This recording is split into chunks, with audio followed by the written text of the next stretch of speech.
एक बार प्रेम से बोलो श्री रामचंद्र की जय।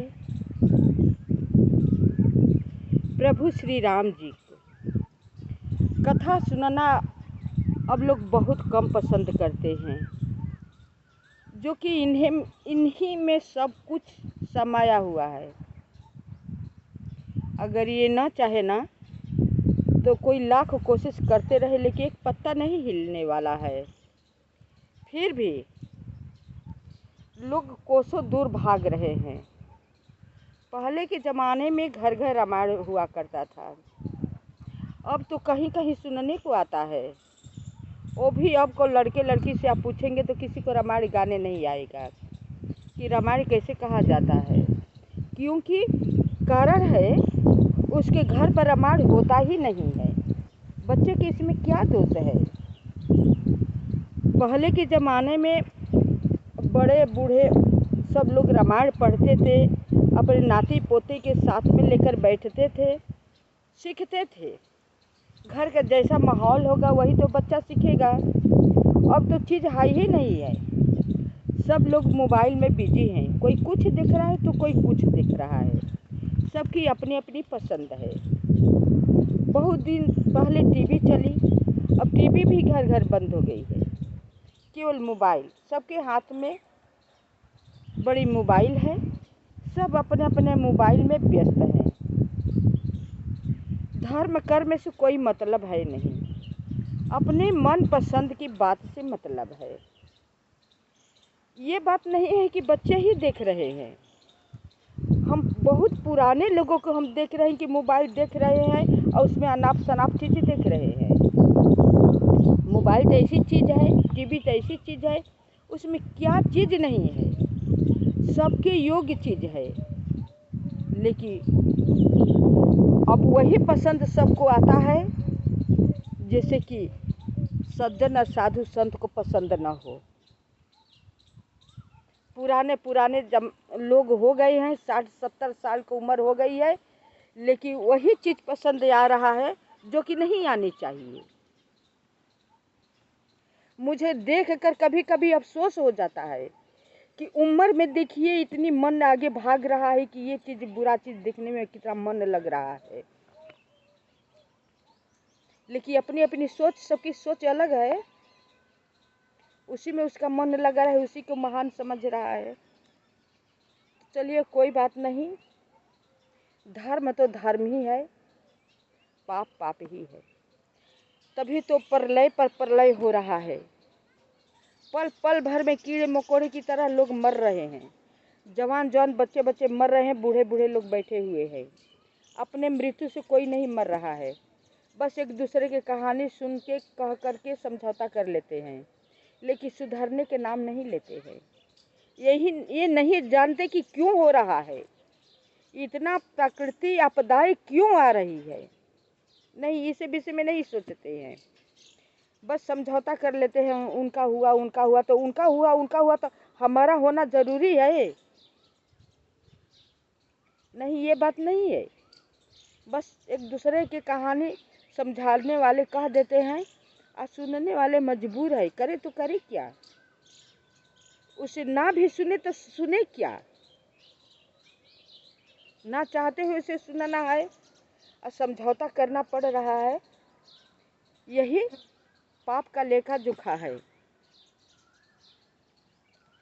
चलते हैं, हम रामायण लेकर बैठे हैं प्रभु श्री राम जी को। हम यही कहना चाहेंगे कि आप सब जरा धर्म पर ध्यान दीजिए, क्योंकि धर्म ही सब कुछ, धर्म ही से होता है। अब पाप से अनिष्ट होता है, धर्म से अच्छा होता है। लेकिन बात गढ़ान तो लोगों के पास बहुत है जो कि नहीं करते हैं। उनके पास इतनी बात है ना कि धर्म वाले नीचे हो जाएंगे। बहुत तर्क कुतर्क हो गया है। एक बार प्रेम से बोलो सियापति रामचंद्र की जय। भक्ति भक्त भगवंत गुरु, चतुर नाम भपु एक, तिनके पद बंदन करो नासे विघ्न अनेक, तिनके पद बंदन करो। नासे विघ्न अनेक, भगवान का बंदन करने से विघ्न को नाश करते हैं। सिए मांडवी उर्मिला, श्रुति कीरति बरबाम, चारु सुवन चारु रतन, तुलसी करत प्रणाम। रतन मतलब यानी राजा दशरथ जी के घर में चार पुत्र हैं, राम लक्ष्मण भरत शत्रुघ्न। रतन की मतलब चार बहुएं हैं उनके घर में, सीता, मांडवी, उर्मिला, श्रुति कीर्ति। चार सुवन चारू रतन राजा दशरथ जी के घर में हैं। भाषा तुलसीदास कृत, कथा करो अनुसार, चारु सुवन चारु रतन, तुलसी करत प्रणाम।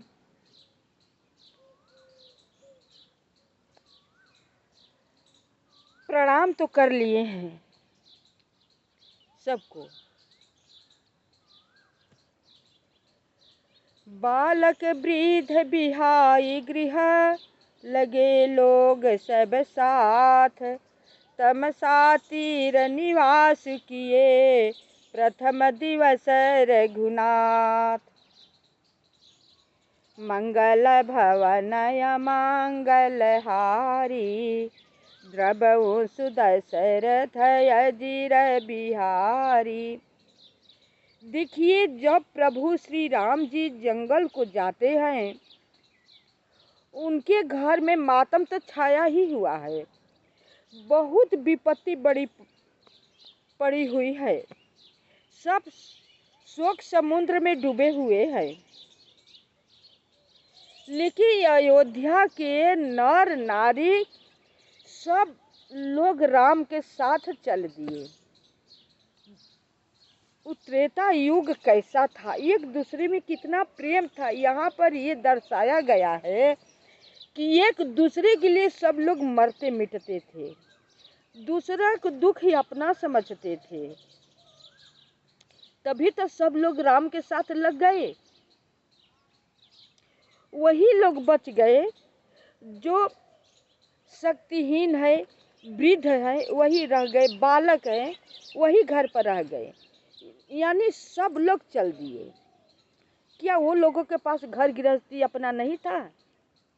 क्या वो लोग के पास अपना परिवार न था, मोह ममता न था? था, सब कुछ था।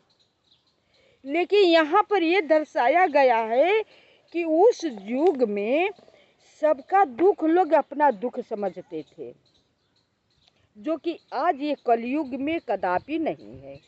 किसी के पास फुर्सत नहीं है, उनके पास ये हादसा हो गया, अच्छा हो गया, चलो कल चलेंगे, पुछार कर लेंगे।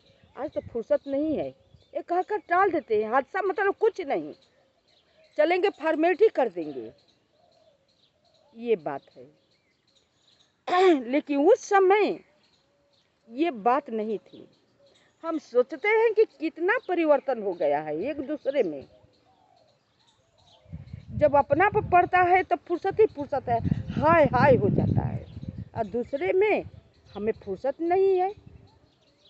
क्यों भाई? लगाव नहीं है, फुर्सत है क्यों नहीं? फुर्सत लगाना पड़ता है, लगाया जाता है। किसी को पास फुर्सत नहीं है।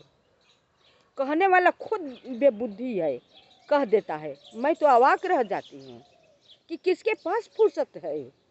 किसी के समझौते आजकल युग में तो और इक्के दुक्के लोग रहते हैं, किसी के पास फुर्सत नहीं है। लेकिन मानवता यही कहता है कि फुर्सत लगाया जाता है। लेकिन कहना जितना आसान है कि फुर्सत नहीं है, अरे वाह, तुम्हारे पास फुर्सत नहीं है तो किसके पास फुर्सत है? लेकिन जो समझने वाला होगा तो कहेगा नहीं ये बात। जो ना समझ होगा, केवल अपने सीमित तक से सब कुछ सोचेगा, वही इस बात को कहेगा, जो कि अपने दुनिया में निहाल रहता है, जो कि ये गलत बात है। ये बात नहीं कहनी चाहिए कभी। सबको दुख को अपना दुख समझो, हो सके तो सब में मन तन से शामिल हो जाओ।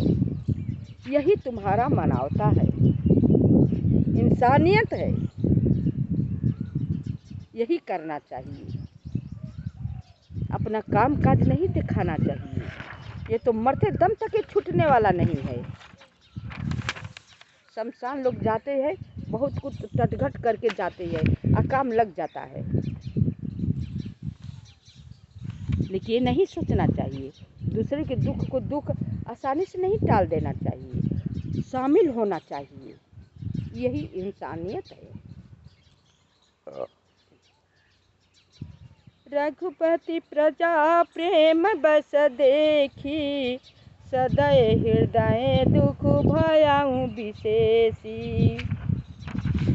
करुणामय रघुनाथ गोसाई, बेगी पायहूँ पीर पराई। कह रहे हैं, प्रजा बेबस देख करके रघुनाथ जी के दयालु हृदय में बड़ा दुख हुआ। प्रजा इतना विवश थे, अपने होश में थे ही नहीं, विवश थे जाने के लिए। ये दशा देख करके प्रभु श्री राम जी खुद विह्वल हो गए।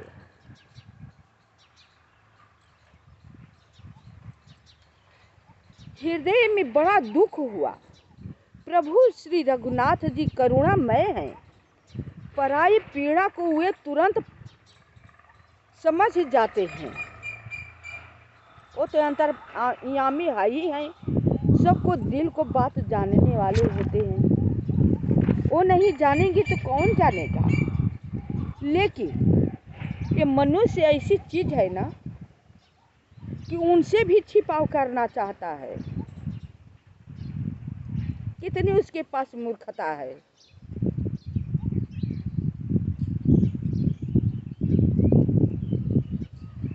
दूसरे का दुख देखकर वे तुरंत स्वयं दुखित हो जाते हैं। यही चाहिए, दूसरे के दुख में दुखी हो जाओ, अपना दुख समझो।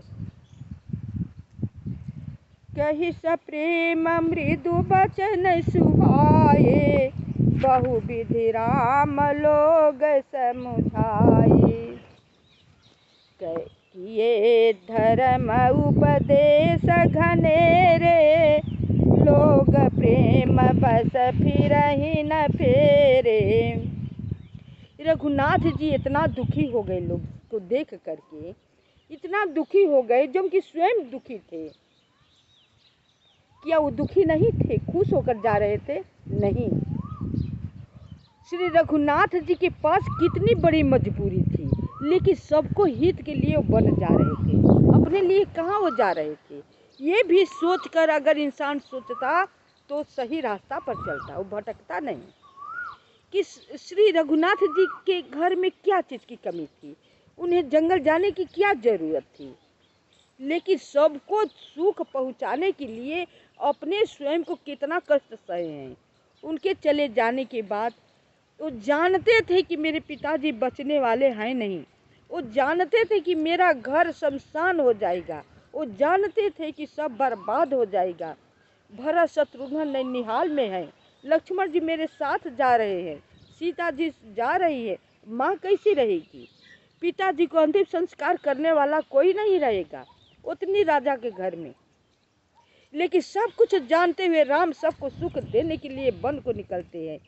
इंसान पढ़ता रामायण जरूर है, ये कहानी जैसा कहकर गाकर हटा देता है।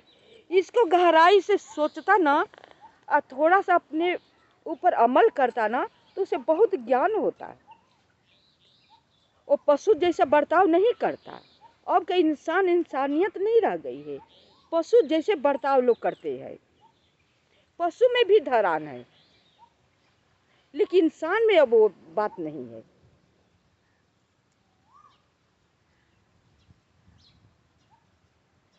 तो रामचंद्र जी को अगर बहुत हम देखते हैं, रामायण पढ़ते हैं, गाते हैं, सुनते हैं, फिर हटा कर रख दिए, काम खत्म।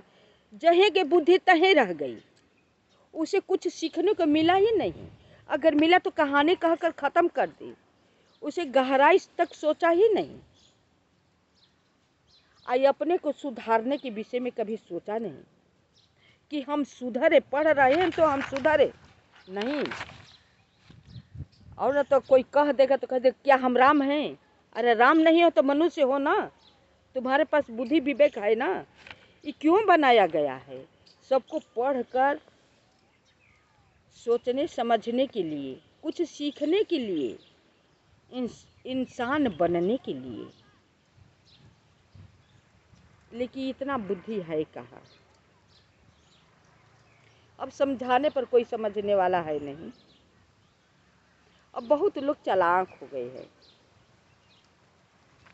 हम कथा को यहीं पर विराम करते हैं। शेष भाग अगले भाग में